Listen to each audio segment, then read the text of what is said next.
प्रदेश में आज क्या हो रहा है। योगी सरकार की सख्ती से लेकर विपक्ष की बयानबाजी तक बताएंगे आपको कैपिटल टीवी उत्तर प्रदेश के खास शो 4 के चक्रव्यूह में। मैं हूं आपके साथ राधिका राज। 4 के चक्रव्यूह में आज सबसे पहले बात करेंगे बकरीद की। यूपी प्रशासन बकरीद को लेकर काफी ज्यादा सख्त नजर आ रही है, जहां सड़कों पर नमाज पर पूरी तरह रोक लगा दी गई है। सीएम योगी ने साफ कहा है, ईदगाह भले ही फुल हो जाए, सड़क पर नमाज नहीं होगी। और क्या कुछ बोले सीएम योगी और क्या कुछ बवाल चल रहा है, सब कुछ आपको बताएंगे डिटेल में। दूसरी खबर कानपुर से, जहां एक सिपाही के घर में चोरों ने 50 लाख रुपए का माल उड़ा लिया, जिसके बाद पुलिस 6 टीमें लगाकर छानबीन कर रही है। तो कैसे हो गई लाखों की चोरी, बताएंगे आपको डिटेल में। तीसरी खबर गोरखपुर से, जहां पुलिस माफिया की कुंडली खोलते खोलते एक बड़े खुलासे तक पहुंच गई। पुलिस ने बताया कि गोरखपुर में 21,000 से ज्यादा लाइसेंसी हथियार हैं, जिनमें 185 ऐसे असला हैं जो दागी अपराधियों के पास है। जिसके बाद पुलिस और ज्यादा एक्टिव हो गई। और क्या कुछ पुलिस ने बताया, कहां से आया ये असला, सब कुछ बताएंगे आपको। 4 के चक्रव्यूह के आखिरी में बात अलीगढ़ की, जहां 18 महिलाओं से लूटपाट करने वाले 2 इनामी बदमाश पुलिस एनकाउंटर में ढेर हो गए। बता दें कि इन बदमाशों ने 2 पुलिस कर्मियों को भी घायल किया था। तो कैसे इन बदमाशों का एनकाउंटर हुआ और क्या कुछ पुलिस ने बरामद किया, सब कुछ बताएंगे आपको। तो चलिए बिना किसी देरी के शुरू करते हैं 4 का चक्रव्यूह। 4 के चक्रव्यूह में आज सबसे पहले बात सीएम योगी की। बकरीद के मौके पर सीएम योगी आदित्यनाथ ने प्रशासन और पुलिस को बेहद कड़े निर्देश दिए हैं। मुख्य बात यह है कि सड़क पर नमाज बिल्कुल बंद कर दी गई है, चाहे ईदगाह कितना भी फुल हो जाए। कोई भी सड़क, चौराहा, पार्क या सार्वजनिक जगह पर नमाज पढ़ने की इजाजत नहीं होगी। लोग अपने नजदीकी मस्जिदों या पहले से तय ईदगाहों में ही नमाज अदा करेंगे। ये सीएम योगी ने साफ साफ निर्देश दिए हैं। उन्होंने कहा कि सार्वजनिक स्थलों पर कुर्बानी बिल्कुल नहीं होगी, लेकिन इसके बाद भी कुछ कट्टरपंथी अपनी हरकतों से बाज नहीं आ रहे हैं। उन्होंने सोशल मीडिया पर कुर्बानी से जुड़ा एक पोस्ट शेयर किया, जो धीरे धीरे वायरल होने लगा। जैसे ही पुलिस ने वो पोस्ट देखा, फतेहपुर पुलिस ने तुरंत एक्शन लेना शुरू कर दिया। भड़काऊ पोस्ट करने वालों पर एक्शन लिया गया। सबसे पहले आपको ये पोस्ट दिखाते हैं। देखिए, ये वही पोस्ट है। इस पोस्ट में साफ बताया गया है कि अगर आप बकरी की कुर्बानी देंगे तो आपको क्या फायदा मिलेगा, और अगर आप गायों की कुर्बानी देंगे तो आपको क्या फायदा होगा। जैसे ये पोस्ट वायरल हुआ, पुलिस ने एक्शन लिया। देखिए वो चेहरे जिन्होंने बवाल काटने की पूरी कोशिश करी। सुनिए क्या कुछ कह रही है पुलिस। ये प्रकरण संज्ञान में आया था पुलिस के, जिसमें एक पोस्टर जो बकरीद से संबंधित था और जिसमें कुछ विवादित कंटेंट पोस्ट किया गया था, जिससे एक समुदाय के लोगों के इमोशंस को ठेस पहुंची। उसमें तुरंत बलौली थाने में मुकदमा पंजीकृत संशोधन धाराओं में हमने करवाया है, और जिन लड़कों ने ये पोस्ट बनाया और वायरल किया है, उन दोनों लड़कों को गिरफ्तार करके उनके ऊपर उचित विरोधात्मक कार्रवाई भी कराई गई है। और आप सभी लोगों के माध्यम से भी ये हमारी पुलिस की अपील रहेगी कि जो त्योहार आते हैं वो एक अच्छे शांति के साथ निकलने चाहिए, हार्मनी के साथ निकलने चाहिए, और इस तरह के पोस्ट करने से जिससे किसी के इमोशंस या किसी की फीलिंग्स को ठेस पहुंचे, हमें बचना चाहिए। सीएम योगी की पुलिस ने बवाल से पहले ही पोस्ट को रोक दिया, लेकिन सवाल अभी भी वही है कि आखिर ऐसे कट्टरपंथियों का क्या करना चाहिए, जो देश में रहकर देश में अराजकता फैलाने का काम करते हैं। खैर, सरकार का रुख बिल्कुल स्पष्ट है, सबका साथ सबका विकास, लेकिन कानून सबके लिए बराबर है। कोई भी धर्म हो, कोई भी वर्ग हो, सार्वजनिक जगहों पर अतिक्रमण बर्दाश्त नहीं किया जाएगा। अगर कोई भड़काऊ बयान देता है, अशांति फैलाने की कोशिश करता है या निर्देशों का उल्लंघन करता है, तो उसके खिलाफ तुरंत एक्शन लिया जाएगा। यानी योगी सरकार ने एक बार फिर साबित कर दिया है कि कानून सबसे ऊपर है, चाहे वो कोई भी हो।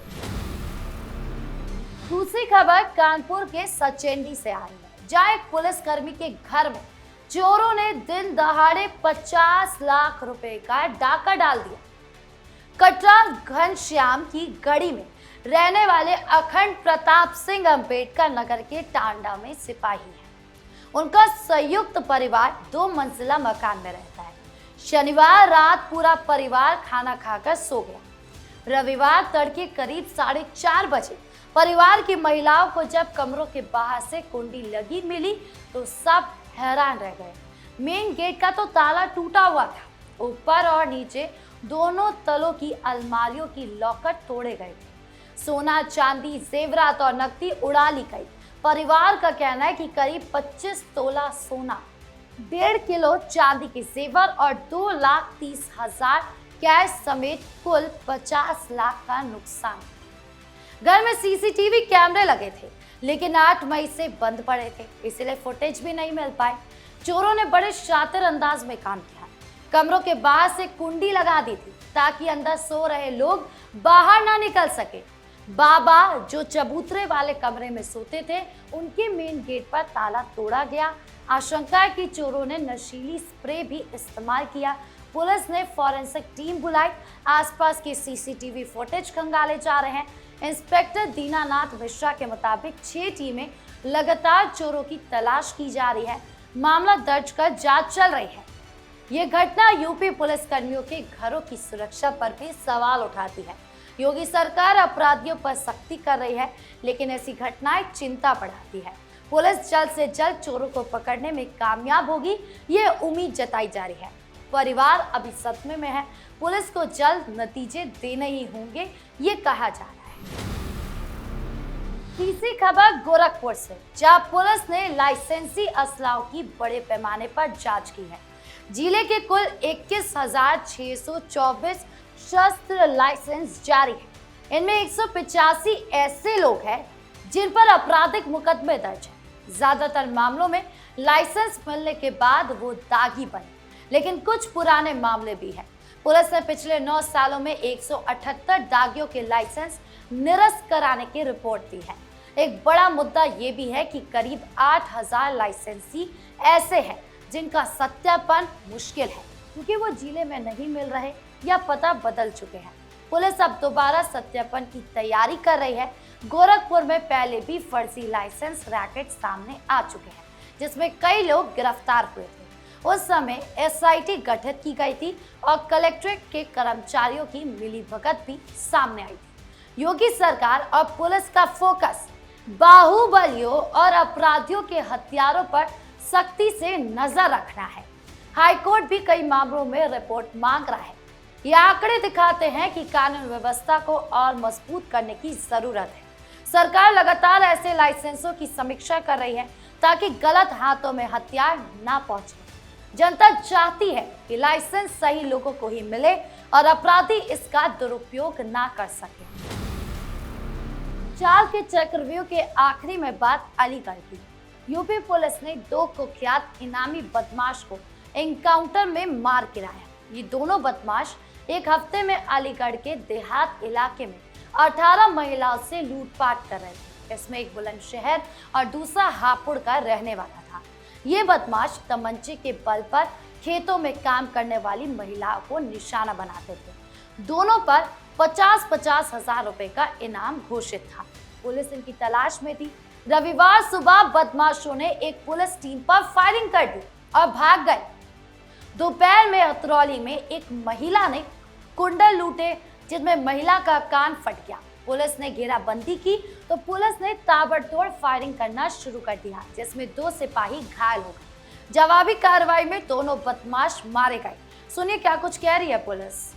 ये चिन्हित 2 बदमाश हुए थे। इसमें एक ये हापुड़ के सिंभावली थाना क्षेत्र का रजापुर गांव पड़ता है, वहाँ का ये रजा मोहम्मद एक बदमाश था, जिसपे 40 मुकदमे दर्ज थे और ये बहुत सक्रिय था, कई सालों से सक्रिय था। और इसके जब एफआईआर देखी गई तो उसमें लगभग 28 लूट के मुकदमे इस पे दर्ज थे। गैंगस्टर का भी मुकदमा दर्ज था और इसका जो आपराधिक इतिहास है, उसने घटनाएं हापुड़, अमरोहा, बागपत, मेरठ, गाजियाबाद, अलीगढ़, बुलंदशहर और अन्य जनपदों में भी की थी। और जो दूसरा बदमाश था मोमीन, ये कोतवाली देहात थाना क्षेत्र बुलंदशहर का रहने वाला था। इस पे भी 27 मुकदमे दर्ज थे। पुलिस के मुताबिक इनकी गैंग ने कई अपराध किए। एसएसपी के कई टीमें लगाई हुई थी। ये एक्शन महिलाओं की सुरक्षा और अपराध मुक्त यूपी की दिशा में योगी सरकार के सख्त रुख को दिखाता है। जनता इन एक्शनों का स्वागत कर रही है क्योंकि महिलाओं के खिलाफ अपराध बर्दाश्त नहीं किए जा सकते। पुलिस लगातार ऐसे इनामी अपराधियों पर नजर रखे हुए है और जरूरत पड़ने पर एक्शन ले रही है। तो 4 के चक्रव्यूह में आज के लिए इतना ही। आपको इन चारों खबरों को लेकर क्या राय है, कौन सी खबर ज्यादा अच्छी लगी, कमेंट बॉक्स में जरूर बताएं। धन्यवाद।